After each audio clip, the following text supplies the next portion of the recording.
صباح الخير، يوم جديد. معايا هشام النجدي. السلام عليكم. طبعا كلنا عارفين هشام، طلع معانا اكتر من مره. هشام طبعا من احسن مدربين الحراسه في مصر. هنتكلم انا وهو النهارده في موضوع مهم جدا جدا جدا جدا، موضوع يعني هجوم الكلاب على الاطفال عامه بسبب موضوع محمد ايهاب اللي هو كان في مدينتي. تمام. الموضوع ده موضوع مهم جدا يا جماعه. الموضوع ده الطرفين اللي بيتخانقوا عليه غلط. تمام. يعني او اوفر بصراحه، بمعنى ان في ناس بتتخانق من ناحيه احنا نسيب الكلاب والكلام ده وعلموا اولادكم ما يجروش بالكلاب والقصه دي بس. وفي ناس بتتكلم من ناحيه لا احنا هننتقم من الكلاب، يعني احنا خلاص بقى هننتقم من الكلاب ومش والدنيا هتبقى حلوه جدا. ده غلط وده غلط. علموا ولادكم طبعا ما يجروش من الكلاب، بس الموضوع مرعب. يعني معلش، الكلب قد الولد 3-4 مرات اكيد هيجري مهما علمته. وان كان في ولاد مش هتجري، في ولاد هتجري. تاني حاجه موضوع ان احنا ننتقم من الكلاب، لا المشكله مش من الكلاب خالص، المشكله من صحاب الكلاب بس. فاحنا هنشوف بقى القصه، يعني هنشوف ايه الموضوع مع هشام ونحاول نحط حلول مع بعض تبقى كويسه جدا. يعني هنروح دلوقتي عند هشام في البيت، هنشوف بقى معاه القصه وهنتكلم شويه وهنعمل حوار بيني وبينه، نشوف الموضوع ده ممكن حلوله تبقى ايه. وفي نفس الوقت هندي مثال عملي بالكلب ماكس بتاعه، ازاي انت تبقى متحكم في الكلب. هنحاول يا اما هيبقوا في فلوج واحد او هنقسمهم على فلوجين ان شاء الله. طبعا انا عايز اواسي الطفل محمد ايهاب، لان بغض النظر جروحه كانت قويه او غير قويه، في الاول والاخر التجربه فعلا مرعبه جدا، وانا مقدره جدا وانا ما اقبلهاش على اولادي ولا حد يقبلها على اولاده. بس فاحنا هنتكلم بقى ونشوف ايه الحلول. يعني عند هشام دلوقتي. تمام. هنعمل ديمو خفيف كده، حاجه خفيفه مع الكلب ماكس بتاعه، ان ازاي الكلب يبقى كلب حراسه. تمام. وفي نفس الوقت ما يبقاش كلب عدواني او ما يبقاش كلب مؤذي، يبقى كلب صعب متحكم فيه.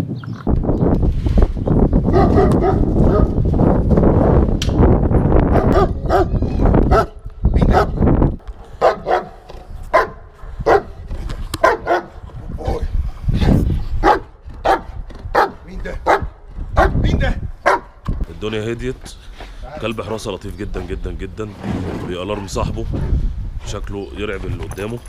صاحبه قال له خلاص مش قصه، مش كلب غير مسيطر عليه، الكلب عدواني، الكلام ده كله. داون ستي ما تتحركش. عليه سيت هنا. داون ستي، مش عايز حاجه. ستي خلاص. عليه هنا. سيت داون ستي، بس خلاص. هي يلا. دلوقتي في ناس بتقول ان المشكله ان الكلاب عدوانيه علشان كل واحد بتبقى او الكلاب شرسه ومرعبه والكلام ده. فاحنا ايه تحليل الموضوع ده؟ انا شايف ان الكلاب دي الطريقه اللي احنا شفناها في الفيديو دي مش طريقه كلاب اجريسيف، لكن طريقه كلاب هانترز، يعني رايح يصطاد. القصه ان الولد لما جري بالاندفاع ده هم ما كانوش شايفينه في الاول، ابتدوا يجروا على ان في صوت حاجه بتجري، واتقابلوا بعد العربيه، والنتيجه بعد كده ده كان نوع من الخطر. الحاجه الثانيه ان الكلب لو شاف قطه كان هيجري بنفس الاتيتيود ده، نفس الطريقه. لكن جريت ان كلب روت مثلا بيجري ورا واحد عشان يمسكه، احنا بنيجي ندرب كلب روت، كلب الروت بيمسك فيك ما بيسيبش، وهي دي مشكلتنا. انت عارف لو كلب الروت بيعض ويسيب زي الكلب البلدي مثلا ارحم. كلب الروت بيخش اقوى حاجه فيه فكه ورقبته، فده لو كان مسك زي ما حصل في حوادث كده، في طفل كان توفى قبل كده هنا في اكتوبر، واخد بالك، ده دخل حصل ده خرم له الرئه، فاهم قصدي؟ فالحمد لله طبعا ربنا يعافيه ان هو ده حصل. انت النهارده عندك كلبين حجم كبير بريد، انت عارف ان البريد ده جيرمان شيبرد وروت، لازم تبقى حاكمهم، مش قدهم ما تجيبهمش. حاكمهم ده المكان اللي هم عايشين فيه، ما يقدروش يفتحوا الباب بسهوله. مظبوط. حاكمهم مفيش خروج بره، ممسوكين متدربين كويس. الحاجه الثانيه الباقي يرجع لي مهما كان الموضوع، هو ده عشان تدريب. لو ساب. وعشان كده احنا دايما بنقول ايه قبل ما اتمرن حراسه، اتاكد من الطاعه بتاعت الكلب معاه. لازم الاونر يبقى عنده طاعه عليه، مش المدرب انه جه مرنه طاعه يبقى الكلب عنده طاعه. لازم انت تجرب بعد ما اديهولك طاعه، تعالى بيجي ما بيجيش يبقى لازم نشتغل عليها مره واثنين. قبل ما اجيب كلب اول حاجه اروح اقرا على البريد ده، وانا محتاج ايه من الكلب ده هيبقى كويس معايا ولا شخصيتي لا تتناسب معايا. نمره واحد.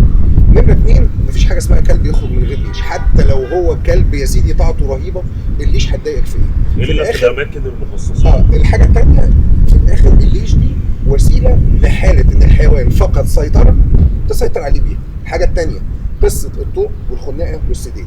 انا بس عايز اشرح في الجزئيه دي. الخناقه بتنفع في حاجه واحده في المواقف اللي زي دي، انها لما بتلوك بتوقف قوه اندفاع الكلب بنسبه 60% لو انت مش عارف تستخدمها. عايز يعني انبه على حاجه، الخناقه يا جماعه عامه بتستخدم تحت ايد مدرب بالظبط، وليها طرق معينه وليها حالات معينه، مش طبيعي مش كل الكلاب لازم هتستخدم معاها الخناقه. المفروض يتحط سيستم في كل الكومباوندات، نقسم الكومباوندات او اي مكان مرصود فيه كلاب بالظبط كده. احنا كمدينه الشيخ زايد مثلا تمام. خلاص نعمل ايه؟ المناطق اللي محطوط فيها كلاب شرسه نعمل لها لوجو مثلا باللون الاحمر، روت، كوكيجن، الاباي، مش عارف ايه، جيرمن، الحاجات اللي احنا عارفين ان هي كلاب حراسه يبقى ليها ساين تتحط على الباب. طيب الهدف منها ايه؟ لو انا عندي اطفال بيلعبوا يبقى معروف ان المنطقه دي فيها الكلاب دي، مفيش داعي ان انا اروح العب قدام فيلا زي دي مثلا عند السور اصلا بالظبط يعني. فاهم ازاي؟ الحاجه الثانيه ان احنا اي كلب لازم لما يخش في المكان لازم يبقى فيه لجنه اشراف على الكلاب. يعني ايه؟ يعني يبقى فيه لجان بتقدر تنزل تتاكد ان في كلاب، تنزل تتاكد ان الكلاب دي عايشه بطريقه صحيه، الناس دي مسيطره ولا مش مسيطره. فاللي انا بتكلم فيه لازم يبقى فيه كنترول وفي ثقافه قبل ما نقعد نحكم على الكلب. الكلب كائن حيوان هتعلمه الشراسه او الشراسه المفرطه العدوانيه يعني بالظبط، هتوصله للجنون. انت عندك 2 روت تقدر واثنين بيتبول، يعني عندك افظع نوعين الناس بتخاف منهم، ومع ذلك احنا لما رحنا عندك ما كانش في حاجه خالص. عايز اوضح نقطه برضو يا جماعه، الناس اللي بتجيب الكلاب وتشرسها وتجننها وتعملها وبتاع، وده حراسه، ده مش حراسه، ده جنون، ده غلط. الحراسه ان هو ينبهك ان في حد يأتاك عند اللزوم قوي لو حد دخل في المحيط بتاع بيتك او حد بيأذيك. الرخصه لازم تتعمل بشكل منظم. ازاي؟ واحد، من هيئه التطعيم. 2، في متابعه، ناس تكلمك تقول لك انت ما طعمتش، فاضل على التطعيم كذا زي ما الدكاتره بتعمل. 3، قصه المايكرو شيب لازم تفعل. ليه؟ المايكرو شيب مش مكلفه خالص ولا اي حاجه، ما تتفعل بقى وندفع فلوس مظبوطه ونعمل سيستم مظبوط بحيث الكلب بيسكان عند حد بالظبط، ده الكلب ده اللي في ثانيه بيعرف مكانه. بالعكس الكلب اتسرق على فكره، الرخصه كمان بتحمي من سرقه الكلاب. يعني المايكرو شيب، يعني كلبك اتسرق دخلت لا ده سرق كلبي، لا ده كلب انا، لا ده كلب انا، تخش بقى طب هات صور، هات فيديوهات، مش عارف ايه، الكلاب شبه بعض مش عارف ايه، لا طب المايكرو شيب بتبين بالظبط اذا كان صاحبي ولا صح. يعني الكلب ده دلوقتي لو قلت كذا ورحت اشتكيت في القسم اتعمل عليه سكان في ثانيه هيتعرف اذا كان الكلب ده بتاعي ولا مش بتاعي. فلازم تفعيل قصه المايكرو شيب ده لحمايه الكلب ولحمايه صاحبه ولحمايه الناس. في خناقه كبيره جدا جدا ما بين الناس اللي ما بتحبش الكلاب والناس اللي بتحب الكلاب، والميديا داخله طبعا، الدنيا والعه جدا في الموضوع، وفي اجراءات بتتاخد انا شايف انها مش مظبوطه تمام، واجراءات عقابيه للكلاب نفسها مش لاصحابها.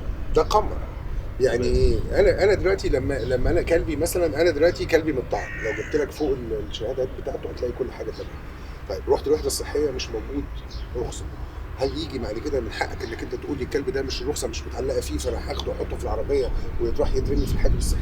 ده كلام تهريج. وبعدين الحجر الصحي ده هيبقى عامل ازاي؟ وبعدين هل الحجر الصحي ده نظيف ولا الكلب هيلقط منه امراض اصلا؟ ده الجزئيه الثانيه هل اصلا هياكل ويشرب فيه ولا لا؟ الجزئيه الثانيه انت ليك عندي ايه؟ انت ليك عندي ان انا كلبي ما يأذيش حد. نمره 2 عليه كنترول. نمره 3 ما يسببش ضرر للغير. تمام. الضرر بقى مثلا من ضمن حاجات النظافه، يعني انا مثلا الكلب عندي احيانا بيعمل في الجنينه لازم انضفه. الكلب ليه احتياجات، خلينا نتفق. احتياجاته هتعملها ربي، مش هتعملها ما تجيبش، لانه زي العيل اكنك خلفت عيل. صح.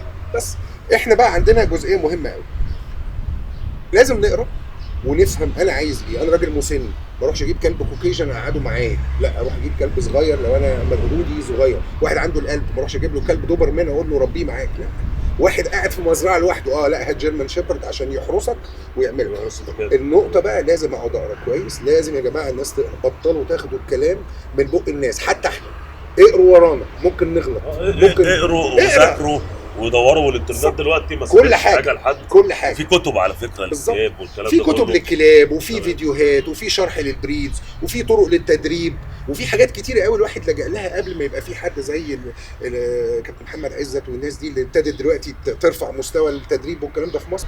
اختار صح واديله احتياجاته، عشان ما ترجعش تقول لي بيفحر، بيأثر، بيعضعض، بيقطع مش عارف ايه. لا من الاخر يعني مين اللي المفروض يتعاقب في اي حادثه زي كده؟ السؤال، احنا عندنا طفل مصاب وعندنا راجل عنده كلاب حصل فيه مشكله، الكلاب اللي حصل منها مشكله يتم تعديلها. خلاص، الكلاب اللي حصل فيها مشكله يتم تعديلها، لكن الكلاب تتعاقب ويبقى لها ذنب. انا راجل فتحت البتاع وعارف ان انا عندي كلبين اقوياء، سبتهم يخرجوا ليه؟ يعني مش على كلابي ليه اصلا؟ بالظبط، فاهم ازاي؟ فالعقاب على البني ادم هو اللي جايب الكلب وشرسه او وصله بالمنظر ده. خلاص، فهنا المؤاخذه على هذا مش على الكلب. الكلب ده حيوان، مش فاهم. طب حصان ماشي يا معلم وبيجري فلت من العربيه الكار وراح خبط واحد دايسه وموته، العيب على صاحب العربيه لانه هو ما ربطش الدنيا مظبوط، صح ولا لا؟ هتيجي بقى تعاقب الحصان تقول لهم اعدموه في ميدان عام؟ يا جماعه نحاسب الشخص المسؤول، ولو انت مسؤول عن روح او كلب حط ابنك اعتبار للي حصل، حط ان ممكن ابنك اللي يحصل له كده، صح، وبناء عليه رتب حياتك مظبوط. في قاعده مفيش حياد عنها، قاعده ان الكلب والطفل لو في مكان لازم يبقى فيه رقابه، سواء كان نوع الكلب ضخم صغير، سواء كان شرس غير شرس. مظبوط. شكرا يا هشام حبيبي، بس يلا استفدنا منك جدا حبيبي. وبكده انتهى موضوعنا النهارده. بواسي اهل الطفل محمد ايهاب جدا جدا، انا عارف الموضوع صعب جدا. بطلب من كل واحد صاحب كلب ياخد باله من كلبه. في حمله احنا اطلقناها او مبادره اطلقناها اسمها اون ليش، وهي ان عدم تسيب الكلاب غير في الاماكن المخصصه، وفيها بنود كتير ممكن تخش تقروا عنها في الصفحه بتاعتنا على الفيسبوك. واتمنى الناس تكون كلها استفادت. ويا ريت يا جماعه سواء الناس بتحب الكلاب ما بتحبش الكلاب، نتعقل شويه وندور على حلول فعاله ونبعد عن الحلول الانتقاميه. السلام عليكم.